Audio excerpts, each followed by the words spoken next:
Well, good morning.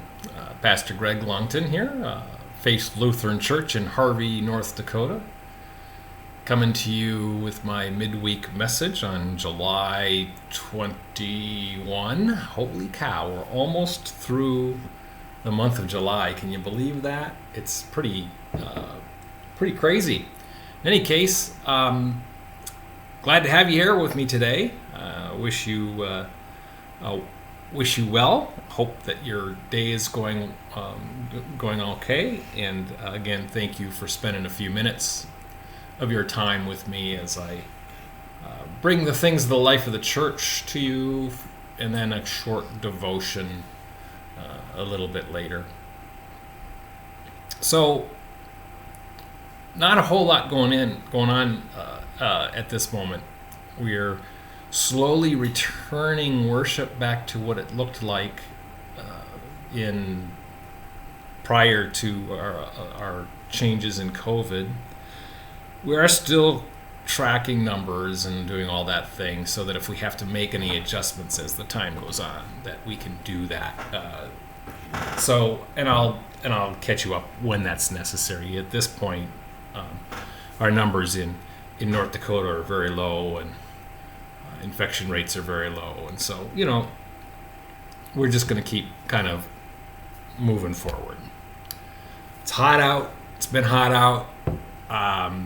Check on your neighbors. Make sure they're okay.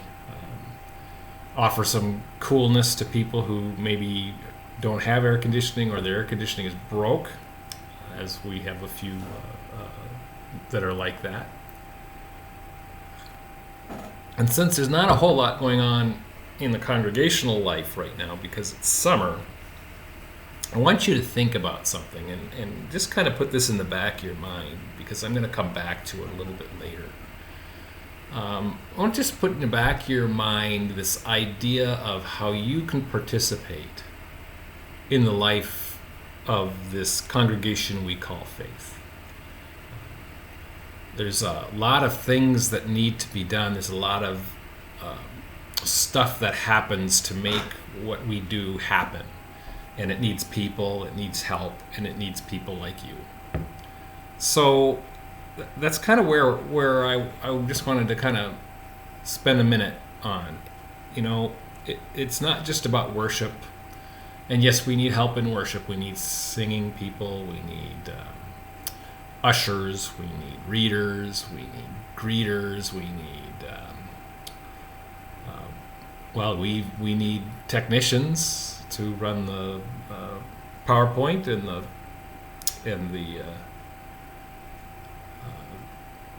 live stream. So because we're continuing to do all those things, so we need that. But you need to think about in the fall for sure how you could help, maybe with education time. Maybe something's been weighing on your heart about a particular aspect of things. I know we tried the after school program, which was halted when COVID came.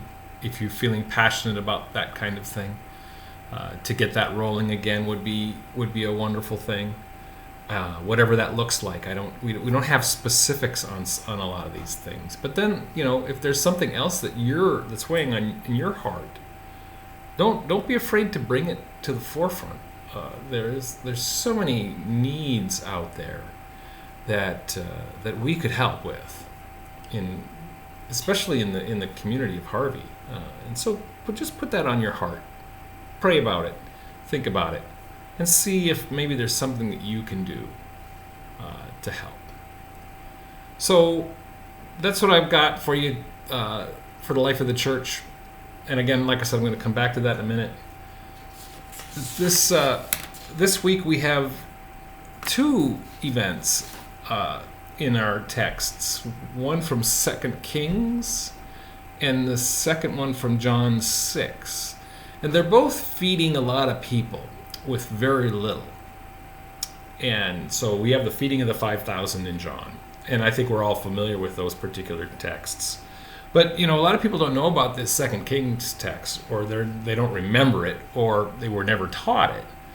this idea that we have this man who brings to Elisha some bread, his first fruits, 20 loaves of bread, and fresh ears of grain in his sack. And they use that to feed hundreds of men. Just like the feeding of the 5,000, we just have five loaves and 2 fish, and we feed 5,000 plus people. And I'm not going down that path at all this week, as far as who is all there. Although I might touch on the fact is, were you there? And if you were there, who were you? Were you one of the disciples who were questioning Jesus? Or are you in the crowd hoping for a little fish and a little food and a little bread? You know, think about that: five barley loaves, 5,000 people. That's 1 loaf per 1,000 people, give or take, right? Because we could say there were more than 5,000 there, but again, so just like. But that's not what I wanted to focus on this afternoon and this morning. What I want to focus on for you this morning is the man. A man came from Baal Shalishah. A man. Who's this man? And he brought his first fruits. He just happens to have some bread. Just this unknown man has bread, and it feeds 5,000 or feeds hundreds of people. This young man, this boy, verse 9. There's a boy. We don't know who this is. We don't have any other information on him. There's a boy who has 5 barley loaves and 2 fish. So here is interesting, and this is what I want us to focus on. It's interesting that we have unknown people bringing ordinary things that make things extraordinary. Make sense? Ordinary things that ordinary people are bringing, that the Lord uses to do extraordinary things. To take just these few loaves, these few fish, whatever aspect you're looking at it, and to feed way more people than it should. Now, I know me, I could eat a whole loaf of bread myself. But that's, who knows? So it's important for us to take a few minutes and think about that. Think about and be reminded that you can be an ordinary person bringing ordinary things to the table, and the Lord will do extraordinary things.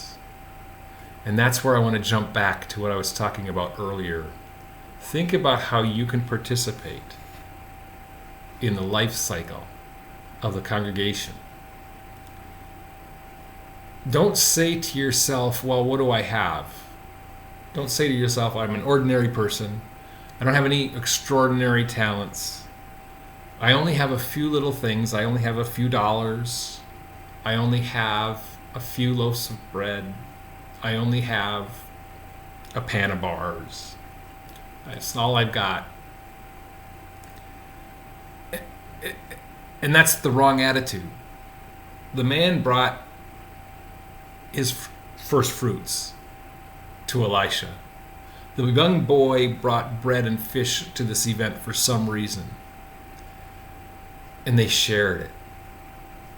And they shared it, and they watched the Lord create the miracle. The man didn't do it. The boy didn't do it. Elisha didn't do it. Jesus did it. The Lord did it. And that's where we need to focus. So your ordinariness and your little gift that you have can multiply exponentially into taking care of, tending to way more things, way more people, way more help. Think about it. Pray about it. You're ordinary person with ordinary things. The Lord can make extraordinary. Just do it. That's what I have to say about that. I'm not sure if that's my sermon or not, but that's what it is.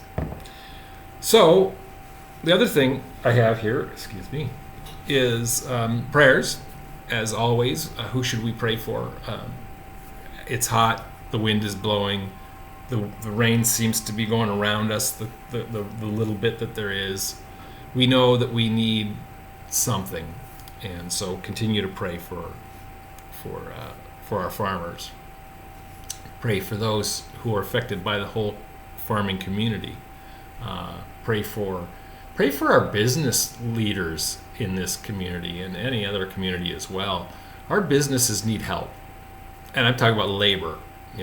I'm not. They're having difficulty staying open because they're having difficulty getting people to work. If you need a job, go get it. Pray about it though. Pray about it and see if that's what you need to do, or if you know somebody, pray for them. So pray for all of our business leaders, our farmers, and then pick somebody and pray for them. Anybody. Somebody you know, somebody you don't know, but pray for them. Again, thank you for spending a few minutes with me today. Some 11, 12 minutes of my blabbering on. I thank you for spending that time with me, and may you be blessed, and may you have a wonderful day. And as I sign off, I ask you all to take care.